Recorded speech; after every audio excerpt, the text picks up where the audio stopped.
Welcome back to my channel, English Grammar Teaching and Learning. നമ്മൾ a very old man with enormous wings എന്ന സ്റ്റോറിയിലെ കുറേ questions പഠിച്ചു. Next K ആണ്. Why do more people flock to see woman rather than the old man? Why do more people flock to see women rather than the old man? ധാരാളം ആളുകൾ സ്ത്രീയെ കാണാൻ തടിച്ചുകൂടി ആ പ്രായം ചെന്ന മനുഷ്യനേക്കാൾ. ഇവിടെ ആരാണ് woman? Spider woman. Why do more people flock to see the spider woman rather than the old man, rather than the enormous winged man? അപ്പോൾ നമ്മുടെ കഥാനായകനെ കാണുന്നതിനേക്കാൾ കൂടുതൽ ആളുകൾ ഈ സ്പൈഡർ വുമണിനെ കാണാൻ തടിച്ചുകൂടിയത് എന്തുകൊണ്ടായിരുന്നു? More people flock to see the woman rather than the old man because of many reasons. അതിന് പല കാരണങ്ങൾ ഉണ്ട്.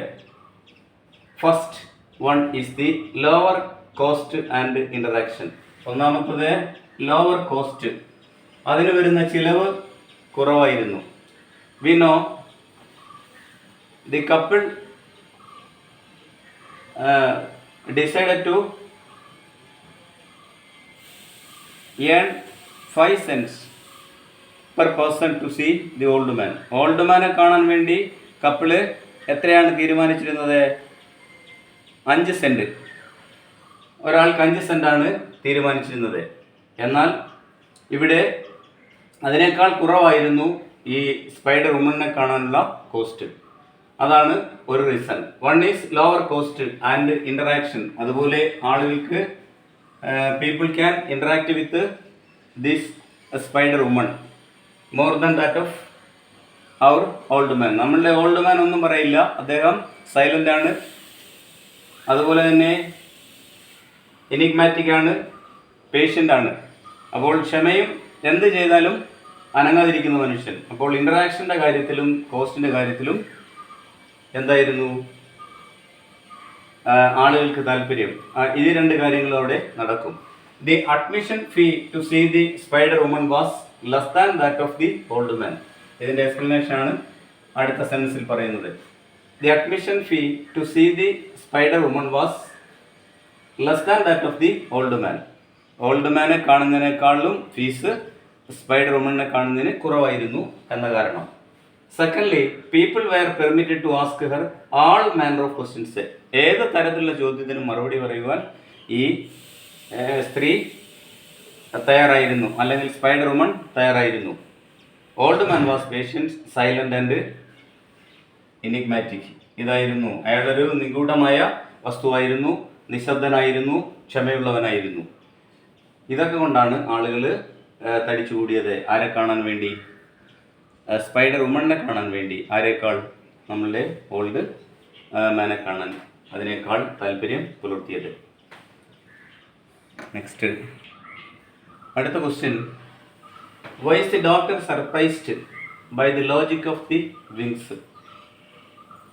ഇതിൻ്റെ യുക്തി, അതായത് ഓൾഡ് മാൻ്റെ ചിറകിൻ്റെ യുക്തി, അല്ലെങ്കിൽ അയാൾക്ക് ചിറകുണ്ട്, അത് എന്തിനെ റെപ്രസെൻ്റ് ചെയ്യുന്നു?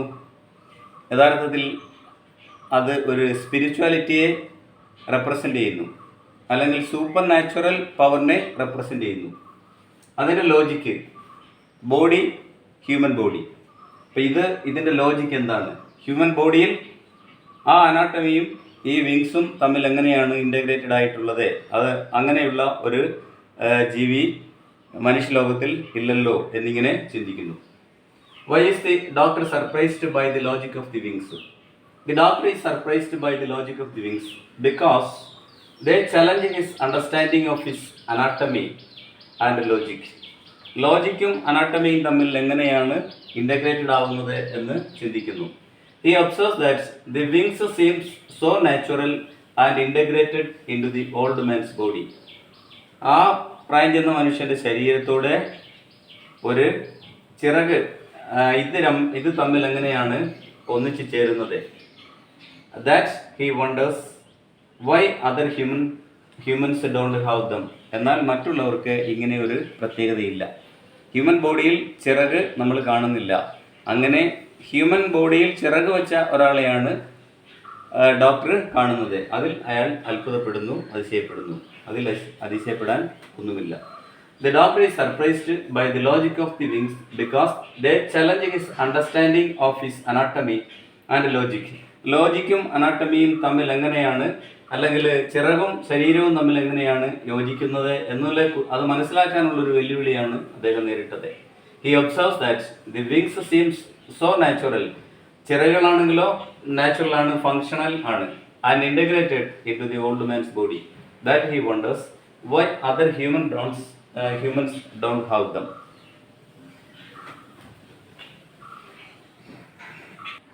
Next question. Why does Elisenda let out a sigh of relief? ആശ്വാസത്തിൻ്റെ ഒരു ദീർഘശ്വാസം അല്ലെങ്കിൽ ഒരു നെടുവീർപ്പ് എന്തുകൊണ്ടാണ് എലിസണ്ടയ്ക്ക് അനുഭവപ്പെട്ടത്? Why does Elisenda let out a sigh of relief? ആശ്വാസത്തിൻ്റെതായിട്ടുള്ള ഒരു നെടുവീർപ്പ്. Elisenda lets out a sign of relief. This is because he had become a significant nuisance in her life. Elisenda lets out a sigh of relief. ആശ്വാസത്തിൻ്റെ ഒരു നെടുവീർപ്പ് എലിസണ്ട പുറപ്പെടുവിക്കാൻ കാരണം this is because he had become a significant nuisance in her life. അയാൾ യഥാർത്ഥത്തിൽ ഒരു ശല്യം തന്നെയായിരുന്നു എലിസണ്ടയുടെ ജീവിതത്തിൽ. Even though he was a source of income at first. ആദ്യം ഇയാൾ അവരുടെ ഒരു വരുമാന സ്രോതസ്സായിരുന്നുവെങ്കിലും but his constant presence became irritating to her. എന്നാൽ അയാളുടെ സ്ഥിരമായ സാമീപ്യം എലിസണ്ടയിൽ ഒരു വൈഷമ്യം ഉണ്ടാക്കി, അല്ലെങ്കിൽ ഇറിറ്റേറ്റിംഗ് ആയി. When the old man finally flies away, his departure signifies freedom and relief for both of them. അവസാനമായിട്ട് ഈ ഓൾഡ് മാൻ അവിടെ നിന്ന് പുറപ്പെട്ടു. അയാൾ അല്ലെങ്കിൽ പറന്ന് ഉയർന്നു കഴിഞ്ഞപ്പോഴേക്കും അത് യഥാർത്ഥത്തിൽ എന്തിനു പ്രാധാന്യം നൽകുന്നു? Departure signifies freedom and relief for both of them. രണ്ടുപേർക്കും സ്വാതന്ത്ര്യം ലഭിച്ചു അല്ലെങ്കിൽ ആശ്വാസം ലഭിച്ചു എന്ന് അനുമാനിക്കുന്നു. For both of them. Next, അങ്ങനെ നമ്മൾ ടെസ്റ്റുമായി ബന്ധപ്പെട്ട് തന്നിട്ടുള്ള എം വരെയുള്ള ചോദ്യങ്ങൾക്ക് ഉത്തരം നൽകിക്കഴിഞ്ഞു. ഇനി ടെസ്റ്റ് വായിക്കുമ്പോൾ വിദ്യാർത്ഥികൾ ശ്രദ്ധിക്കേണ്ട ചില കാര്യങ്ങൾ ഒന്ന് ഓർമ്മപ്പെടുത്തുന്നു. അതാദ്യം മുതൽ ശ്രദ്ധിച്ചാൽ നിങ്ങൾക്ക് വളരെ കൂടുതൽ ഗുണകരമാകും എന്നതുകൊണ്ട്. ഉദാഹരണത്തിന് ഇതിലെ ചില പദങ്ങൾ, അതുപോലെ തന്നെ അതുമായി ബന്ധപ്പെട്ട് ചില പ്രിപ്പോസിഷൻസ്, കൺജങ്ഷൻസ്, പാർട്സ് ഓഫ് സ്പീച്ചിലെ ചില ഐറ്റം ഇപ്പോൾ തന്നെ വായനയിലൂടെ തന്നെ മനസ്സിലാക്കി പോയാൽ ഏറ്റവും നന്നായിരിക്കും. ഉദാഹരണമായിട്ട് ഇവിടെ a very old man with enormous wings, Gabriel Garcia Marquez, എഴുത്തുകാരൻ അദ്ദേഹമാണ്. ഇവിടെ പാഠം തുടങ്ങുന്നത് തന്നെ the light was weak even at noon. അവിടെ തന്നെ ദി എന്ന് പറയുന്ന ഡെഫിനിറ്റ് ആർട്ടിക്കിളാണ് ആ സെൻറ്റൻസ് ആരംഭിച്ചിരിക്കുന്നത്. അപ്പോൾ ദി ഒരു ഡെഫിനിറ്റ് ആർട്ടിക്കിളാണ്. The light was weak. പിന്നീട് ഈവൻ അറ്റ് നൂൺ, നൂൺ എന്ന് പറയുന്നത്, അറ്റ് നൂൺ എന്ന് പറയുന്നത് ഉച്ചയ്ക്ക്. അപ്പോൾ അറ്റ് എന്ന് പറയുന്നത് അവിടെ ഒരു പ്രിപ്പോസിഷൻ ആണ്. അങ്ങനെ നമ്മൾ at morning, at noon, at night, at sunrise, at sunset, at dawn, at dusk, at day time, at night, at evening, ഇതൊക്കെ ഉപയോഗിക്കാവുന്ന അല്ലെങ്കിൽ അറ്റ് ഉപയോഗിക്കുന്ന സ്ഥലങ്ങളിലെ ടൈമിനെ മാത്രം ഇൻഡിക്കേറ്റ് ചെയ്യുന്ന വസ്തുതയാണ് ഞാനിവിടെ എക്സ്പ്ലെയിൻ ചെയ്തത്. ഇനി തുടർന്ന് വായിക്കുമ്പോൾ when Pelayo was coming back to the house, അവിടെ ടു അതൊരു പ്രിപ്പോസിഷനാണ്. It was hard for him, for അതൊരു പ്രിപ്പോസിഷനാണ്. ടു സീ വീണ്ടും to. What was moving and ഒരു conjunction. Growing in the rear of the courtyard, അപ്പോൾ അവിടെ ഇൻ ദി റിയർ. ഇതുപോലെ വായിച്ചു വരുന്ന അവസരത്തിൽ അതുപോലെ അടുത്ത paragraph he had to go very close to see that it was an old man. It was an old man. An old man എന്ന് പറയുമ്പോൾ അവിടെ ഓൾഡ് മാന് മുമ്പിൽ ആനാണ് അപ്ലൈ ചെയ്തിരിക്കുന്നത്. ഇൻഡെഫിനിറ്റ് ആർട്ടിക്കിൾ ആനാണ് നമ്മളവിടെ ഉപയോഗിച്ചിരിക്കുന്നത്. എ വെരി ഓൾഡ് മാൻ എന്ന് പറയുമ്പോൾ അതും a very old man. A and an are the weakest forms of one. അവിടെ വവൽ ശബ്ദത്തിന് മുമ്പിൽ നമ്മൾ ആൻ അപ്ലൈ ചെയ്യണം എന്ന് ഓർമ്മിപ്പിക്കുന്നു. എ വെരി ഓൾഡ് മാൻ. രണ്ടാമത്തെ സ്ഥലത്ത് എ വെരി എന്ന് പറയുന്ന വോൽ സൗണ്ട് അല്ലാത്തതുകൊണ്ട് എ അപ്ലൈ ചെയ്തിരിക്കുന്നു. ഇനി ഇൻ സ്പൈറ്റ് ഓഫ് എന്ന് പറയുന്നത് യഥാർത്ഥത്തിൽ അവിടെ അതിന് വൺ വേർഡ് നമുക്ക് ചോദിക്കാം, ഡെസ്പൈറ്റ്. ഇതുപോലെ തന്നെ വരുന്ന ചില ഫ്രൈസൽ വെർബുകളുണ്ട്. ഉദാഹരണത്തിന് ഇവിടെ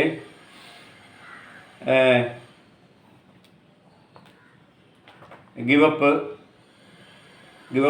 ഇങ്ങനെ put up, give up, makeup, lookup എന്നിങ്ങനെ വരുന്ന ചില ഫ്രൈസൽ വെർബുകളുണ്ട്. ഫ്രൈസൽ വെർബ് ഫോം ചെയ്യുന്നത് എങ്ങനെയാണ്? വെർബിന് ശേഷം പ്രിപ്പോസിഷൻ ഉപയോഗിച്ച് നമുക്ക് അത് ഫോം ചെയ്യാൻ പറ്റും. ഇവിടെ ഇൻ സ്പൈറ്റ് ഓഫ് എന്ന് പറഞ്ഞാൽ അതിന് സമാനമായ അർത്ഥം വരുന്ന വാക്കാണ് ഡെസ്പൈറ്റ്. അവിടെ അതുപോലെ തന്നെ ഗെറ്റപ്പ് ഇവിടെ അടുത്ത ഒരു വെർബൽ ഫ്രൈസ് ആയിട്ട് വന്നിട്ടുണ്ട്. Get up, set up, give up, look up, come up, make up ഇതൊക്കെ ഫ്രൈസൽ വെർബുകളാണ്. അവിടെയെല്ലാം വെർബിന് ശേഷം യു പി ഉപയോഗിച്ചാണ് അത്, അല്ലെങ്കിൽ യു പി എന്ന പ്രിപ്പോസിഷൻ ചേർത്താണ് രൂപീകരിച്ചിരിക്കുന്നത്. പിന്നെ അതിനകത്ത് മനസ്സിലാക്കാനുള്ള മറ്റൊരു വസ്തുത എന്ന് പറയുന്നത് ഇവിടെ വൺ ഓഫ് ദി ഒരു പ്രയോഗം രണ്ടിടത്ത് നമ്മൾ കാണാം. എഴുത്തുകാരനെ സംബന്ധിച്ച് പറയുന്ന അവസരത്തിൽ അവിടെ നമുക്ക് വൺ ഓഫ് ദി, ഉദാഹരണത്തിന് Gabriel Garcia Marquez was a Colombian novelist and one of the greatest writers of the 20th century.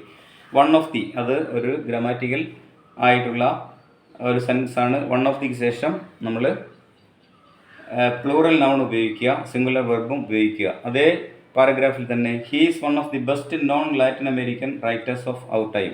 അവിടെയും he is one of the best. പിന്നെ ദി ബെസ്റ്റ്, ആ സൂപ്പർലേറ്റീവ് ഡിഗ്രിക്ക് മുമ്പിൽ ദി അപ്ലൈ ചെയ്യണം എന്ന് സൂചിപ്പിക്കുന്ന മറ്റൊരു കോൺടെസ്റ്റ് ആണത്. അതുപോലെ the greatest, the best, the richest എന്നൊക്കെ പറയുന്ന പോലെ. പിന്നെ അതിനകത്ത് മനസ്സിലാക്കാനുള്ള വസ്തുത ഇതൊരു മാജിക്കൽ റിയലിസം.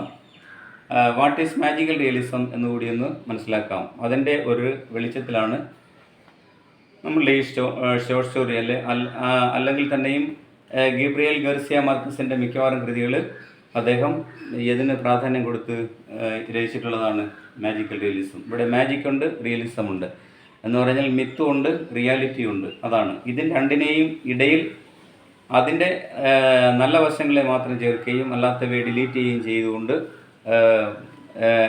രൂപീകരിച്ചിട്ടുള്ള ഒരു പുതിയ റൈറ്റിംഗ് ടെക്നിക്സ് ആണ് യഥാർത്ഥത്തിൽ മാജിക്കൽ റിയലിസം. ഇനി ഇതിനകത്ത് revisit the story and respond to the following questions, ഒരു 6 ക്വസ്റ്റ്യൻസ് തന്നിട്ടുണ്ട്. What is the old man's role in the story? How does his presence affect a Pelayo's family? Text വായിച്ചിട്ട് നിങ്ങളൊന്ന് എഴുതാൻ ശ്രമിക്കുക. പിന്നെ വേണമെന്നുണ്ടെങ്കിൽ അതിൻ്റെയൊക്കെ ഇതിനകത്ത് 3 ക്യാരക്ടർ സ്കെച്ചുകൂടെ ഞാൻ തരാൻ ഉദ്ദേശിക്കുന്നുള്ളൂ. അതുപോലെ തന്നെ ജനറലായിട്ട് ഇതിനകത്ത് ഉപയോഗിച്ചിട്ടുള്ള തീംസ് ഏതാണ്? ഇത് 2 ക്വസ്റ്റ്യൻ കൂടെ ആൻസർ ചെയ്യാൻ ഉദ്ദേശിക്കുന്നുണ്ട്. ബാക്കി കുട്ടികളുടെ റെസ്പോൺസ് അനുസരിച്ച് ഏതെങ്കിലും ആവശ്യമുണ്ടെങ്കിൽ നിങ്ങൾ കമൻറ്റ് ബോക്സിൽ രേഖപ്പെടുത്തിയാൽ നൽകുന്നതായിരിക്കും. അങ്ങനെ നമ്മൾ ഇവിടെ 8 ക്വസ്റ്റ്യൻസ് അതുമായി ബന്ധപ്പെട്ട് കൊടുത്തിട്ടുണ്ട്. അതുപോലെ തന്നെ physical traits, physical characters of old man, Pelayo, Elisenda അത് കൊടുത്തിട്ടുണ്ട്.